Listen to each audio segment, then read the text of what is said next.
बीरबल की पहली मुलाकात। नमस्कार दोस्तों, आप सभी का स्वागत है हमारे YouTube चैनल चेतना स्टोरी में। अकबर को शिकार का बहुत शौक था। वे किसी भी तरह शिकार के लिए समय निकाल ही लेते थे। बाद में वह अपने समय के बहुत ही अच्छे घुड़सवार और शिकारी भी कहलाए। एक बार राजा अकबर शिकार के लिए निकले। घोड़े पर सरपट दौड़ते हुए उन्हें पता ही नहीं चला और केवल कुछ सिपाहियों को छोड़कर बाकी सेना पीछे रह गई। शाम घिर आई थी। सभी भूखे और प्यासे थे और समझ गए थे कि वह रास्ता भटक गए हैं। राजा को समझ नहीं आ रहा था कि वह किस तरफ जाए। कुछ दूर जाने पर उन्हें एक तिरहाया नजर आया।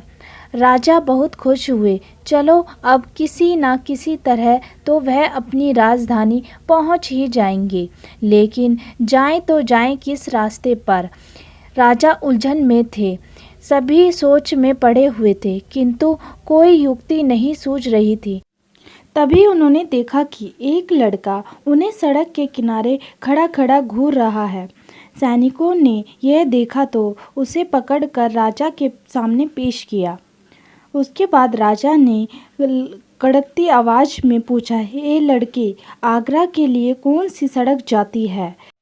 लड़का मुस्कुराया और थोड़ी देर बाद कहा, जनाब, यह सड़क चल नहीं सकती, तो यह आगरा कैसे जा सकती है? महाराज, जाना तो आपको ही पड़ेगा। और यह तो कहकर वह खिलखिलाकर हंसने लगा। उसके बाद वह सैनिक सभी मौन खड़े रहे।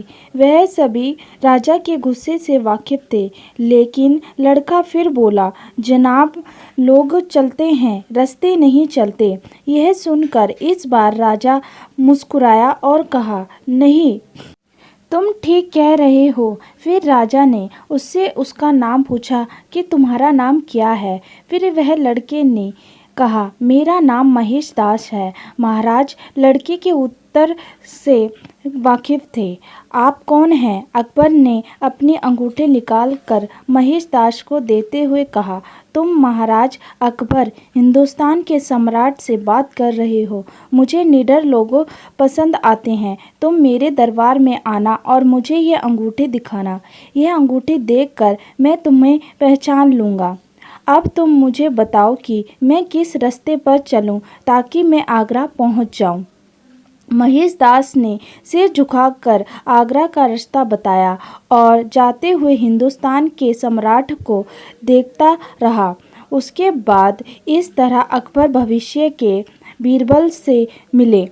अगर दोस्तों आपको हमारी छोटी सी कहानी अच्छी लगी हो तो कमेंट करना ना भूलें। और आपका बहुत बहुत धन्यवाद हमारी पूरी कहानी सुनने के लिए। हमारे चैनल को लाइक करें, सब्सक्राइब करें एंड शेयर करें।